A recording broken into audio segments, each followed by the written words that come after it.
All right, here we go. Sunday night, just back from Levi Stadium. Just got done filling in for Greg Papa today. The 49ers are 3-0. What, believe it or not, one of three 3-0 teams left in the NFC. It's the Bucks, it's the Eagles, and it's the Niners. And I'm still trying to figure out how they won that thing on Sunday.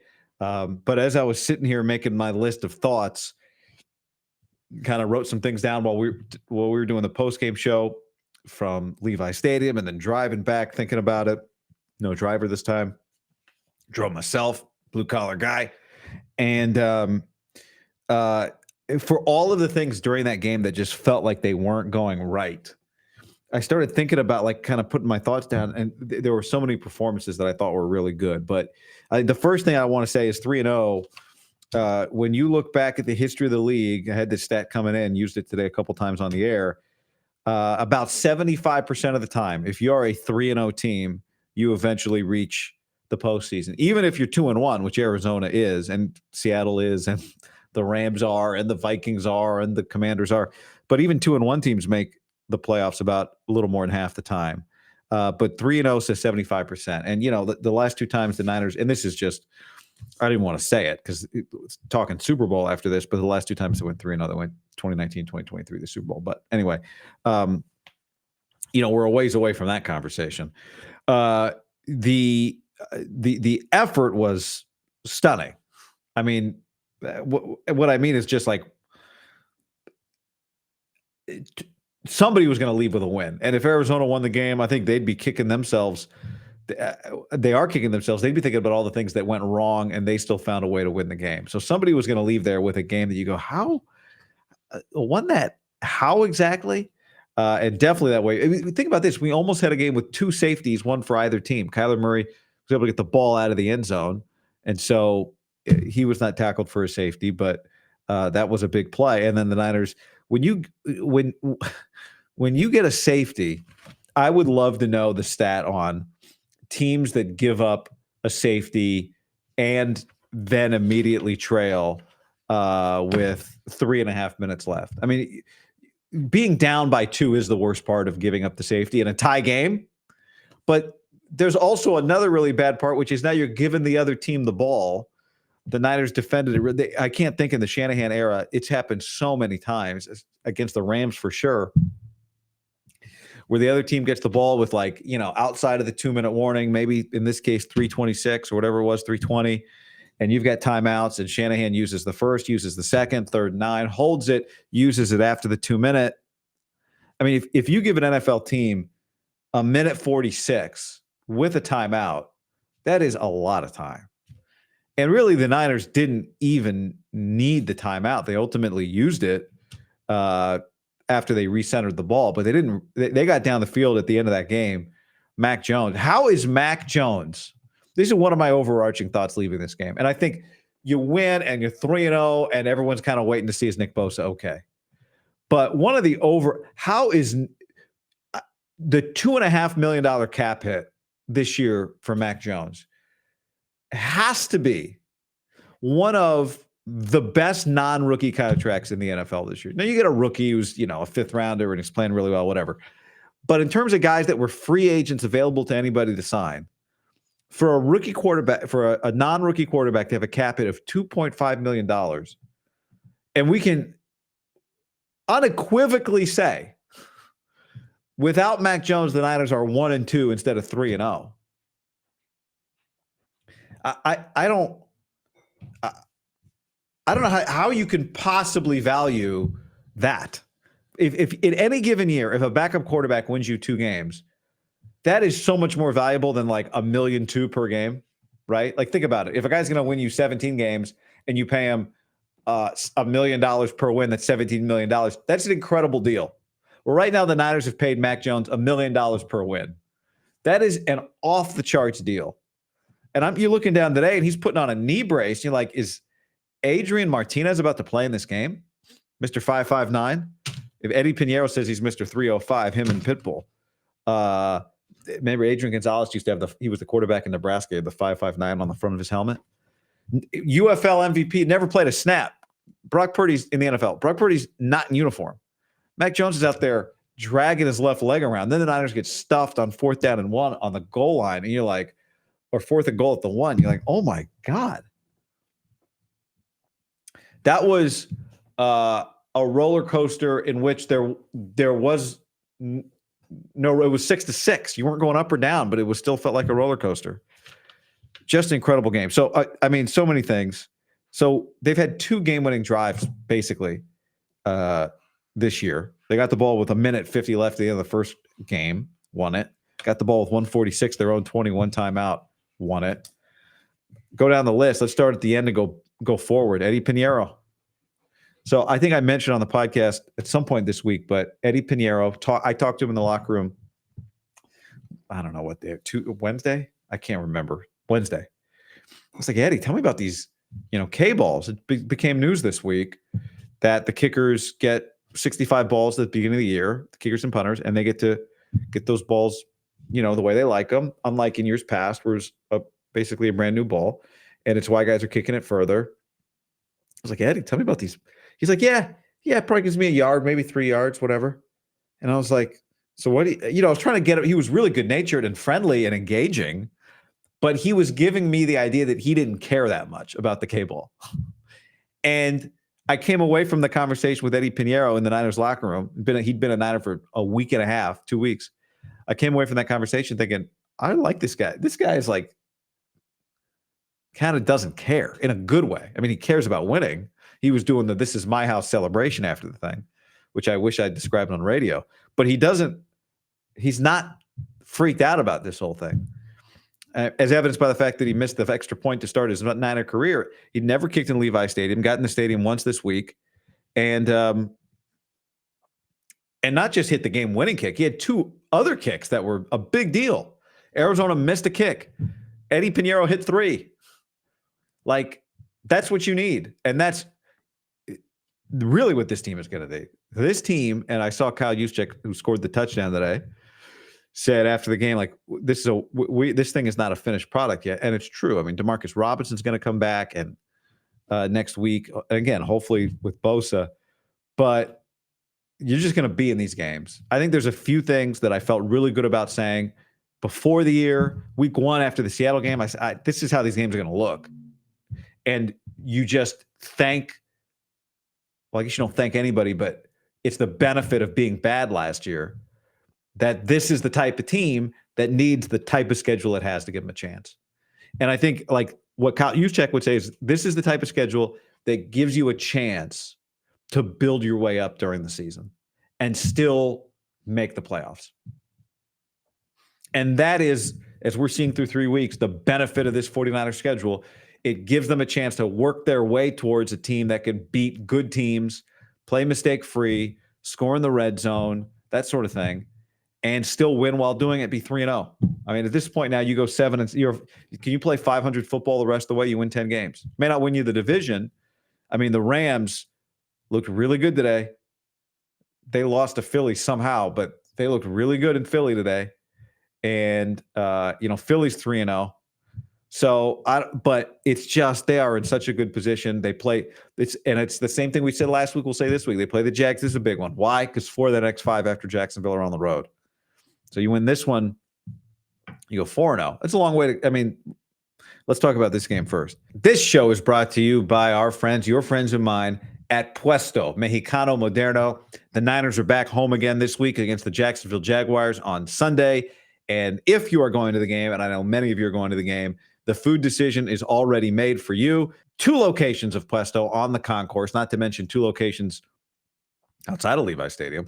One in Concord, one in Santa Clara. You can go. The food is so good. The Adler brothers, I know Eric Adler was at the game this last week, and they're huge Niner fans. They do an incredible job. Their restaurant, the vibes, the drinks. So here's what you got. If you're going to the game, they also got locations in Southern California, Orange County, La Jolla. If you're going to the game, one of the taco stands has this: quesadilla tacos, al pastor tacos, their guacamole with the Parmigiano Reggiano and chips, and they've got the perfect margarita and the bang bang margarita. And then the other location in Levi Stadium has the chicken al pastor burrito. They seal it with crispy melted cheese on a burrito. The quesadilla burrito, the chicken al pastor nachos, the birria nachos, and then the perfect or the bang bang margaritas. There are two things I said before the season that I felt really good about. Like in the 2 weeks after the preseason, before the year, did a lot of media, did a lot of interviews, I was doing a lot of talking season, and couldn't stop talking, couldn't say no, wouldn't say no. And I kept saying two things. One, the stuff we're seeing from Ricky Pearsall in practice, and I will say it a lot here too. The stuff we're seeing from Ricky Pearsall in practice is real, and it's going to translate to games, and D. Winters is going to be really good this year. And those two things have turned out to be true. D. Winters has been flying around, cracking people, and Ricky Pearsall has been excellent. Excellent. Ricky had 8 catches for 117 yards. With no Juwan Jennings, by my count, this is the number we came up with. It actually feels low, but this is the number I've got here, is that 3 of his 8 catches were for first downs. I got to double check it. My guess was that like 4 of them. I thought I had 4 first downs, but 3 makes sense, at least. Ricky Pearsall came into the game averaging 21 yards per catch, which among players with at least 8 catches was number 1 in the league. Ricky Pearsall coming into the game did not have a catch under 13 yards through the first 2 weeks. And my memory, this could be wrong, my memory is he had 2 today. He had no more than 3, but I think he had 2, and one of them was a first down. He's been a first down machine. He's been really reliable, and he's also been spectacular. The catch that he made, that whole sequence, it's 4th and 2. It's a gutsy call. They go for it. Jake Brendel and Mac Jones, and I haven't watched the players post game, so maybe they've talked about it, but Tim Ryan was adamant on the broadcast that Mac Jones said to Jake Brendel, quick snap. Jake Brendel gets in the crouch, bam, ball's out. Mac throws a gorgeous ball. The ball hits Ricky Pearsall in the face. It hits him in the shoulder. Then he sticks his arm on it. It was off his face mask. I'm calling that catch the ricochet. That was the ricochet catch. So he ricochet catches it and then sets up the touchdown. I thought the defense. So anyway, Ricky has been. I shouldn't move off from Ricky too quickly. He wasn't just good today. He was good at the end of last year. He was good. He was a total pro in camp. He was good. He's been good in week 1, good in week 2. He's totally consistent. I mean, you are getting a level of consistency from Ricky Pearsall that is not usually equivalent with a young player. Maybe it's part of the benefit of having a guy who played a lot of football, and he just looks like he belongs. That was if you heard it or watched it in training camp, what did I keep saying about Ricky Pearsall? When you watch this guy practice, you go, that's a pro. He is just so clearly operating on Brock Purdy's level, on George Kittle's level. Like, he is closer to the guys that have been doing it than the guys that haven't, even though he hasn't really been doing it that long. And, careers are long. The story is not yet written. It'll be interesting to see, how do you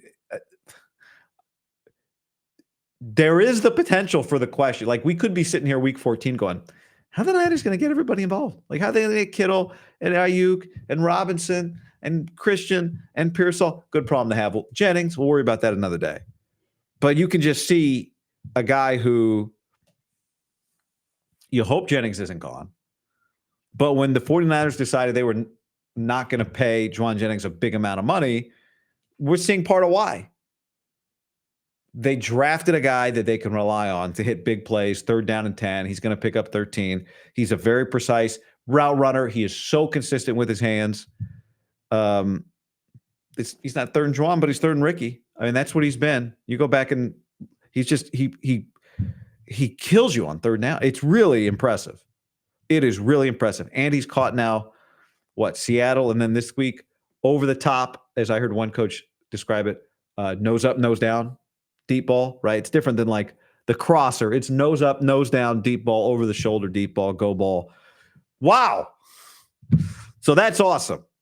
I mean, that is awesome. Like, I think he is, when they drafted him, remember, they drafted Ricky Pearsall with a pick they tried to trade out of. And if the Niners had traded out of that Pearsall pick, they would have been applauded. But nobody wanted the pick. They couldn't trade back because nobody wanted to move up into the first round of the 2024 draft. So they took Ricky Pearsall. And we've got a stretch of healthy Ricky, and it's been productive Ricky. And he's just been a total pro. And beyond that, he's not a high floor guy. He's showing to have a ceiling. Now, the one thing we haven't seen, like these guys, where are they going to find it where are they going to find the passing offense in the red zone? Like, can you just win one-on-one in the red zone? I love getting it out to McCaffrey. I love getting out the juice, but you can't run. Like, can you just win one-on-one in the red zone? So that's still something to get better at. But what did McCaffrey touch the ball today for? 10 catches, 17 rushes. That's 27. So that means that he set a 49ers record. That's 77 touches in the first 3 weeks of the season. That's a lot. Frank Gore had that record before. Probably on a bad team, would be my guess. I didn't write down the year, but it was a long time ago. And my guess is on a bad team. 77 catches in 3 weeks for Christian McCaffrey. So, Brian Robinson had 2 carries today, but had one really good run on that. There was a play where Mac Jones lined him up in the wrong place. They both looked to the sideline, and then they moved. So Mac and Robinson didn't quite know where to line up, and then it was like an 11-yard gain. It was a big play. I just can't get over Ricky on the 4th and 2. Great play. Mac Jones, man. I talked about his money, but I didn't say his numbers. 27 to 41, 284. The pick was bad. You know what's really interesting about the pick? Ricky Pearsall said afterwards, I got to break that up, which I would agree with, although in his defense, he's getting blindside crushed. Shanahan said afterwards that was a bad play.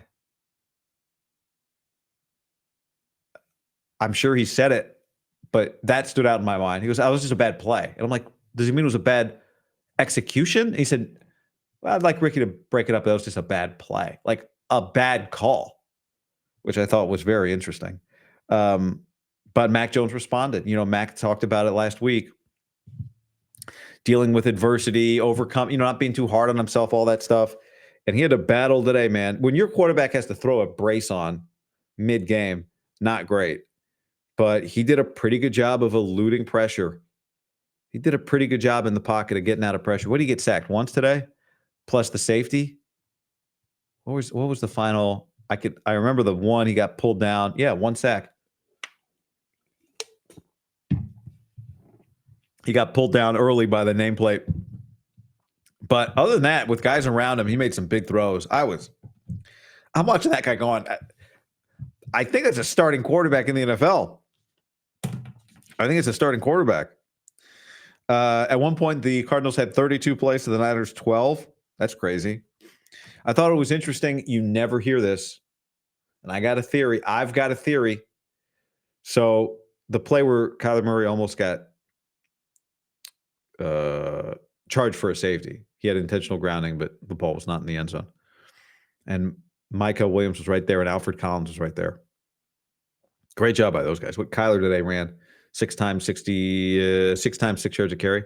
Long of 9, though. Like, to me, that's the number. 6 yards a carry. Okay. Long of 9. Like, 6 is a lot. Long of 9. Marquise Siegel tracked him down. Samuel Kawanu had one where he tripped him up. It was a great play. But even though he was it looked like he was going to get by him. But Roger Goodell was there. And this is the home of the Super Bowl. And John Hussey, who's the referee, did something I've never heard a referee do today. After the call was made that it was intentional grounding, but not a safety, they play the replay on the video board. And if you haven't been to Levi Stadium this year, or you weren't there for this game, huge video boards. 4K. Biggest outdoor 4K boards in the NFL. And they replay it, and the whole crowd starts booing because they think it's a safety because they see his body in the end zone. And John Hussey reacts like a teacher in a classroom. Totally breaks character. He doesn't do official voice, like jargon. He turns on his mic and goes, the ball has to be in the end zone for it to be a safety, or something like that. And I thought, oh, I've never heard a referee do that in that way. He totally just reacted to the crowd and was basically like, all right, hey guys, let me turn this on. Hey, the rule, by the way, I've never heard a referee do that. And I wondered if it was, and credit to him, like I thought it was good. I would love to see it. More of that. Just like, I'm not just telling you the outcome of the play. I'm explaining the rule. I thought it was really cool for the fans in the stands to be able to hear that, because I think so many times as a fan in a crowd, like, you don't get the same explanations that the television or radio audience gets. And I was like, oh, he is showing Roger Goodell, look at me. He knows, like, everybody knows. The referees certainly know when the commissioner is in the building, today is not the day to not be good. And that felt to me like a little bit of a John Hussey flex, which I love. I think it's great for the fans to have a more thorough explanation. And I thought it was his way of going, like, hey, I can work I can color outside the lines a little bit. Watch this, commish. Because, like, the commissioner, I don't know if he's reading referee reports, but if he's not in the building, you don't really feel that. It might have happened kind of during the commercial break too, but that was his chance. Good for John Hussey, showing the commish that he can handle it. 49ers today got their first down with 7 minutes and 58 seconds left in the second quarter. That's insane. Throwback whites were good today. I'm just looking. Oh, the James Conner injury. That was brutal. That looked bad. We'll wait on Bosa now. We'll wait on Bosa. I thought Michael Williams was excellent. Like, wow. I think the way I said it to somebody this week was, it was Larry Krueger. I said, I thought Michael was going to be a high floor guy. No, let me rephrase that. I knew when they drafted him, he was like a high ceiling guy, like you're projecting. What I didn't know about Michael Williams was that he would be a high floor player. But it turns out he's a high floor player. He plays his ass off. He makes a lot of plays, and you feel his size on the field. Like, he really is, not just Kyler, but he plays huge in the way that DeForest Buckner played huge, in the way that Eric Armstead played huge. Alfred Collins has been crazy to say this, but I think he's been the surprise of the season for anybody that watched him before the season. If you watched him, especially like early at training camp, certainly that first preseason game, you would not have thought like, oh, that dude's going to be making plays the first 3 weeks. Getting better every week. Alfred Collins has been an asset. So, when it comes to the youth, Upton Stout made a humongous play. Upton Stout won him the game. Eddie Pinero won him the game. Mac Jones won him the game. Ricky Tiki Tok won him the game. Upton Stout won him the game. 3rd down and 9. And I said to Tim Ryan on radio, would you throw it here if you're them? And he said, yes, I would. And it makes sense. Like, I think it was the right decision. You're trying to end the game. But they drop back. They throw deep-ish. First down, it's 3rd and 9. Under 2 minutes. Niners have a timeout. And